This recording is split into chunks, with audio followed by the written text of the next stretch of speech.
Welcome, everyone. Hello. Welcome to Conscious Living Podcast Series. I'm here today in the studio. I'm live in San Diego, and I have live with me on Facebook Messenger Mike Peterson from San Francisco, California. He is my colleague and dear friend at the Brain Integration Institute. And together, collectively, we, as compassionate, loving, expert healers, are here to support you in today's adventure of unveiling your truth. Mike specializes in PTSD. He's a master facilitator and family constellation facilitator. He does entity clearings, advanced energy healing. His intuitive talents are just incredible, and it is such a pleasure to work with him. Welcome, Mike. Thanks, Ashley. Howdy. We are so glad you're here today. We're changing up. Annie Peterson Kalekar was going to be with us today, and she had a change in schedule, so Mike came on board to give us his insights and understandings and support and guidance through why should we unveil our truth? What's important about that? Mike, share with us a little bit about unveiling our truth, and what does that mean? Well, as you and I were chatting, there's a lot of, I don't want to say lip service, but a lot spoken about, okay, what is your truth? And how do you unveil truth? And really, how does this affect us in a day-to-day life? And what's going on? And what's part of what's so important is that we want to reframe and we want to repattern the hidden beliefs, the negative or false beliefs we have about ourselves that influence really pretty much everything we do today in day-to-day life. So if we think about something that's holding us back from what we want, it could be a new relationship, it could be a better relationship, it could be a new job, or just finally doing something nice for ourselves that we've known somewhere deep inside that we've always deserved, that we can go and do and have, but something's holding us back. So deep within us, there is this truth about who we are. And we feel it as two things, always as two things. We both have this intuition that we are a loving human who's here on the face of the earth that deserves to have all of the opportunities to be who we want, as everyone else. But then we often have this internal experience at the same time of sometimes people feel like I'm not deserving, I'm not good enough, or I'm an imposter, and I live in fear that every day someone's going to kind of find out who I am. And so there's this suppression. We are literally suppressing part of us. On the one hand, I know I deserve to take a vacation. On the other hand, I'm not the kind of person who gets to do something nice for themselves or something along those lines. So that's an example. Some people call it cognitive dissonance, but there's this feeling where we're suppressing who we are. And so these thought habits, these thought patterns have been formed over a long period of time. And this is the kind of thing where we have to discover who we really are inside, but also begin to change it. So we feel intuitively and we live from a place from within our hearts that is truthful and it honors who we really are.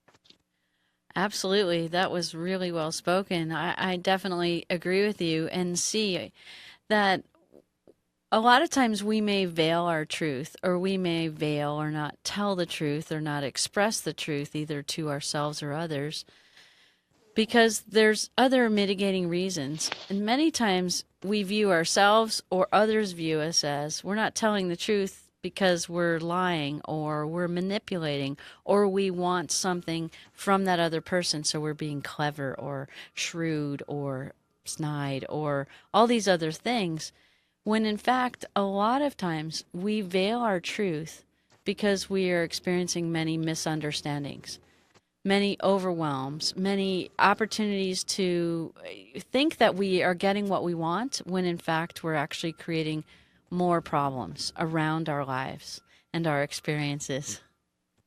Yeah, absolutely. Yeah. So let's talk for a minute about what does it look like when we veil our truth? So when we get up in the morning, We usually don't wake up in the morning saying, I think I'm going to veil my truth today, right? Or Yes, exactly. I think I'm gonna lie to myself because I want to pretend my world is something different than it is, right? We don't Yeah. usually have those kinds of thoughts. So where do we get started with veiling our truth? It could start shortly after brushing our teeth, but sometimes it depends on how we feel, right? And you were talking about that. So if we feel glum or we feel upset or we feel overwhelmed, a lot of times what will happen is we don't want to feel that way. And when we don't want to feel that way, what happens is we get concerned, we get overwhelmed with how should we be feeling instead. So we may cover up even the feelings, right? Or we may veil our truth about how we truly deeply feel about how we're responding to something. And we wanted to really focus today and help our audience and support our audience and guide everyone to the idea of how we veil truths to ourselves. And we're going to talk in a series of this, Unveiling Your Truth, in many different perspectives. But we wanted to stay focused on the perspective today about how we veil our own truths to our own selves. And when we end up doing that, we don't mean to, but when we do that with ourselves, we then get lost. We get lost in our world, we get lost in our thoughts, we get lost in our unconscious mind and have a hard time discerning what is what. And then we kind of really move into an automatic pattern throughout the day. I'll brush my teeth, I'll make breakfast, I'll drive to work, I'll come home, I'll cook dinner, I'll go to bed. And we kind of live day to day that way without breaking through, as I call it, the hamster wheel of life. We rarely break through that because we get stuck in veiling who we really are, what we're really here to do, our purpose, our mission, our life, our passion, how we choose to live it. I think we get lost in that, especially as we grow older through adulthood, and we kind of forget who we are. And that's what we wanted to do was unveil your truth and notice where we might be veiling. So, Mike, would you share with us a little bit more about self veiling? Why does one veil your own self? Like, why do you hide the truth from yourself? What Yeah. motivates that? I think we get a chuckle out of it, but you hit the nail on the head is that it actually starts right away when you wake up in the morning. And literally, our brain has evolved over the years to where when we wake up, it has like a checklist, like bullet points. It starts going through and is assessing what's going on. And it actually does this based upon um, fear, preservation of self. And our brain really wants two things. It wants us to be safe and wants us to be happy. That's how we've evolved. And we wake up in the morning and we know that when we're very stressed out about something at work, for example, or if you're, a parent with a sick child or something like that, you wake up, that's going to be near the top of our list. And so our these kind of worries and concerns tend to be right there near the top of the list. But our brain is considering all these things, and it wants us to be safe. It wants us to be happy, and it does that by perceiving, okay, what do I need? And if I need something, I have to go out and get it. And that's about trying to control what's going on in your world. If we're hungry, okay, I've got to go and get something to eat. I'm going to get out of bed. I'm going to go, pad down to the kitchen. I have to fulfill this need. I feel sweaty. I have to take a shower, or I feel thirsty. I'm going to drink water. That's just how our brain works. And the idea of veiling is that our brain has evolved in some very specific ways.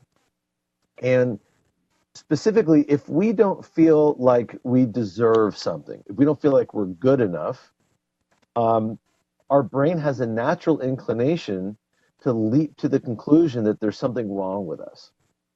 And if there's something wrong with us, or we're something wrong with us internally, like we're not good enough, our brain is going to say, uh-oh, I have to hide that. I can't let the outside world see that something's wrong. There's something wrong with me. I have needs that either they can't meet or that I can't meet myself. and that there's something sort of intrinsically wrong with me. And so basically, our brain automatically goes into protection mode. Right. If we try to veil, if we realize, oh, there might be something wrong with me, or it's not okay to feel. For example, children or adults, they grow up in a house or we're living in a relationship where it's not okay to express yourself, then we start to just internalize it, to bring it all within, and to not express what our needs are. Right. And so if we're not expressing those needs, then we start to make up stories. Our brain needs a story. It's just how it works. It needs a story to explain why things are the way they are. So we start to hide out, and we start to we sometimes call them transparent beliefs, where we're living our life in a certain way, and it takes a close friend to say, Mike or Ashley or Joe, that's not you. You're a kind person. Why are you upset, or why are you angry, or why are you projecting these things out? And if we're fortunate enough to have someone who's in our environment around us that can say, hey, what's going on? I got to snap out of it. We suddenly become aware consciously, oh, I'm behaving a certain way. Oh, I'm feeling a certain way. And when we notice those feelings, that's where we realize where the veiling is. And that's where we're suppressing who we are. We're suppressing our needs, our awareness for our needs. Obviously, it's important. If you have to go a short period of time to focus on something, you've got to get to work on time, you skip the coffee and the pastry or getting extra gas. You do that later. We have to make a push through. There's push energy where we have to work hard to get something done. But that's not the natural state of who we are. So Correct. becoming conscious of the ways in which we're suppressing who we are, and what we deserve and to have as humans, that is veiling who we are. And it turns out pretty much every belief that we have about ourselves veils something about who we really are on the inside, Yes. which then totally shifts our perception. We realize, wow, we can change just about anything in our world. If we can change it in ourselves as a belief, then we can choose a different job. We can find the motivation to, get a second degree online and get the new job, or finally sign up for Match.com and put ourselves out there and do something different. So we have to reveal to ourselves the truth, because that's the place from which we are able to manifest a different life. We feel authentic. That's correct. And when we do, when we pull that veil off, or and the other thing is, people may have a difficult time, even children may have a difficult time really understanding, am I telling the truth about to myself, or am I not? And I think a lot of times we don't recognize that we're not telling the truth to ourselves. Yeah, And I think when that happens, we feel funny in the stomach, we feel out of balance, we feel sick, we feel headachy, different sort of feelings, physical feelings can happen in our body when we're out of balance in that way. So when you are feeling out of balance in your body, I think it's important to center and create that balance by breathing and taking a step back. And that taking a step back is noticing. And so when you take a moment to notice, I don't feel so great. I feel off balance. I feel emotional. I feel something. Ask yourself, is there something I'm veiling? I'm veiling over my truth. What would that be? What would that look like? Am I yeah, not, what am I not wanting to deal with? Or what am I focusing on moving in the direction of what I don't want? When we're yeah, focused so much throughout the day about, I don't want this, and I don't want that, and I don't want this person to say this, and I don't want to be like that, and I don't want to say things like that. When we don't want to, what happens is those are ways in which we may be veiling our truth. Instead, take a moment to look and to notice and say, okay, it's very clear I'm very focused, or I have a lot of energy focused. My attention is focused on what I don't want. But what is it that I really do want instead? So I know I don't want this, but what would I prefer anyway? And instead of that, because what happens is then our focus changes, our attention changes, and then in order to get to what we want, we're going to have to reveal our truth. And so unveiling, what was it that I was hiding from myself? What was it that I didn't want to see? It might be Yeah, fear, right? Fear, I'm scared to look at that because absolutely. then I have to own up to it.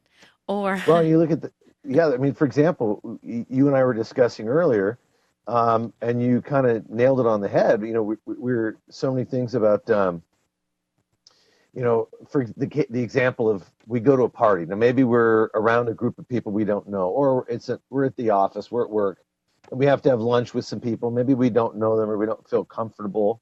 yeah, um, being becoming consciously aware of saying, oh, I don't like these people. Well, is it that we don't like the people or we don't like the feelings that we have when we're with these people? right, Now, obviously, if these are violent people that are threatening us, we're not going to like them for very obvious reasons. But it's so useful, as you put it, to notice what your feelings are. And and one of the things I offer to people is instead of saying, I feel sad, right, or I feel afraid. Now, right, afraid, obviously, I feel afraid if there's a real problem here. But if you can shift it, it's a small reframe, but it's useful. You say, um, I am feeling fear. right. I am feeling the feelings of being uncomfortable. And that's a few more words. It requires a little bit more effort. But by asking yourself throughout the day, what am I feeling? Right. It separates the feeling from us. And that's a very important first step in unveiling, because Yes, when we that separate literal our unveiling. feeling, Yeah. yeah, when we separate ourselves from, oh, we're unveiling us from a feeling that we might be noticing, it's a way of distinguishing between us and whatever's outside of us, because we're Right. talking about our needs. Right. So, what is it that are our needs? Right. And if our need is we want to feel safe and connected in this hypothetical group, it could be a party or coffee with colleagues or something, coworkers. Um, Noticing those needs and noticing the fears or what is not fulfilling for us in the moment, that's the first step, because that's Exactly. the first part of unveiling, isn't it? I mean, that's when you're saying something is not right. I want to change it, which is where we start the control thing. Yes. Now, for a lot of people, go, oh, I'm just going to shut up. I'm going to say anything. Or we have, of course, some people who get nervous, and Right. then what do? Hey, They that's a start talking louder and louder. And I'm going to talk real fast, and they monopolize a conversation instead of going, I feel that feeling of being uncomfortable in the group again. It separates the feeling from who we are. correct. And it's really true. I mean, that's a great insight about how when when we're in a group situation or we're in a situation where we don't feel comfortable and then I'm like, "Okay, that's it. I'm just going to shut up." What happens is when we shut up, we veil our truth. We veil our true expression because we have beliefs that we can't or they can't or all of those different aspects that interfere with that. And so what we did was we just literally put a veil over us and said, okay, I'm going to be quiet.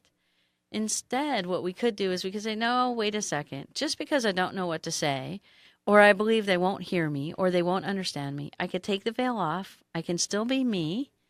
And I can choose if I'm misunderstanding or they're misunderstanding, I can choose to take a moment to listen. And I can look through cues while listening to everyone involved to notice when it's appropriate for me to slip in and be me, right? Me to slide right in and join the group when they're comfortable, when I'm comfortable, all of those different aspects. So it's still okay to be open, it's still okay to be present, and it's still okay to be quiet in that moment while we collect our thoughts and understandings. Yeah. And I think that's what's really valuable here because I think it's very hard for people to notice when they might be veiling themselves, hiding themselves, or wanting themselves not to be present, right? So we disassociate and create other Yes. coping mechanisms that veil our truth, veil who we are, veil what we would like to say and express. And we wanted to express this to everyone today to really illustrate the idea that when we veil our truth, we veil, we cover up, and we hide from our true potentials, from what it is we'd like to create. We end up focusing so much on what we don't want. We don't recognize that we're focusing on fixing things that are broken, fixing this, or hiding, or moving away, or giving up, versus standing in our power, standing in our truth, and going, okay, don't understand this situation. I don't know what to do, and that's okay. And as I sit here, as I'm patient with myself and the situation, I am beginning to notice how to learn how to interact, even if the interaction is not so positive, and that we can still express and be ourselves, feeling safe, feeling comfortable, and actually feeling good. And so Yeah, Ashley, that's we what I were we were really, talking earlier. Yeah, I know because you work so much with kids and young adults. I mean, in addition to adults in general. yeah. But talk to me a little bit about when you're talking with kids and working with them, teaching them ways they can be, obviously if they're sensitive to what's going on, they're easily triggered by what's going on. Well, I agree. I Um, think I think for parents and caregivers of children, I think the most important thing is that when you are recognizing how you veil your truth or don't really say what's on your mind because of fear or concern or how it will be taken or how you'll judge yourself, that notice when a child is acting out or having difficulty or they're not being truthful, instead of going exactly or straight to the idea that they're lying, not telling the truth, or being manipulative, instead of looking at it through that lens, take a look and say to yourself in one moment, they're expressing a need that they believe they won't get. And that is the reason why they've unconsciously, and maybe over time they'll learn to lie, manipulate, or change the truth to get what they want. But that's a yep, learned behavior. But up front, up first, it's not. They're doing it because they have a belief unconsciously that they're not going to get their needs met. So they have to figure out a way to be clever, more clever than you, to get that need met. And so instead of trying to feel duped by your kids or the kids in the classroom, think about the one that's acting out and the one that wants expression is say, I see you are behaving this way, acting this way, or saying these things because you have a need that hasn't been met and you would like it to be met. Then the conversation starts to shift. They start to, oh, that's right, I do. I want the cookie or I want the toy or I want to go or whatever it is, right? yeah, And then you yeah, can say to them, okay, you have a need and you have a belief that I won't let you have what you want? And that may or may not be true, right? But then the conversation becomes what we call is more authentic and more truthful about what can and cannot be done. And then it turns more, instead of lying and manipulating or giving up, it turns into a negotiation. And sometimes the negotiation is win win, and sometimes it's one way, and sometimes it's the other way. But then you can take that situation into a deeper context, and the child can then feel safe to express themselves and say, "Oh, it is okay for me to tell the truth. It's totally inappropriate, but I want a cookie right now." yeah. Right? And then they can say, One, "Well, do you really want a yeah, cookie right now or do you want a hug? Because maybe I think a hug might be more appropriate." So, do you yeah, see how then the parent or the caregiver can restructure it because they're not going into a belief thought pattern that the child is trying to overtake them? And I think that correct. that's really one important thing that I wanted to say to caregivers of children, because when we help them reframe, they're more apt to feel safe, like you said, safe and good to express the truth, even if the truth is a little funny, cockamamie, not okay, or whatever it is, right? They're still okay to express. And then that negotiation and that deeper understanding, because a lot of times they may not really understand why you're making the decision you're making. And when they understand the depth of it, then they're going to process it a lot better and reintroduce on another day, not the same situation or the same problem or the same whining or manipulating or whatever it is they're using to cope. They will be able to redirect that in a much more sophisticated way to converse their truth and what they want. I agree. You just put that so beautifully. And to add a little piece into that, um, one of the things I uh, like to do is to teach people who are not that often, but parents in my practice, um, and people who are, managers, leaders, is to start out by asking someone, what would you like? Right. Now, it seems simple, but with children, teenagers, they're grumpy. I mean, they can't help it, right? Their bodies are free flowing with all sorts of hormones they can't control. And their brains aren't fully formed. But it's a great mental habit, not only for us as adults, but for them to be able to say, okay, what would you like? It's the most important question we can ask someone, because again, our needs are internalized, but we don't always recognize that what we're trying to control in our environment or control with the people around us is based upon internal needs. We get stuck in our feelings and we're not aware of ourselves. So to Right. be able to ask what would you like is the first step. There's a beautiful reframe, or it's a beautiful reframe. Is the segment is of this the second question. First question is, what would you like? Well, if you're talking to one of your kids, especially if they're sensitive, or if you're in a relationship with someone who's very easily, I want to say, triggered, or they're not fully aware that their emotions are driving their experience so much. Right. So, what would you like?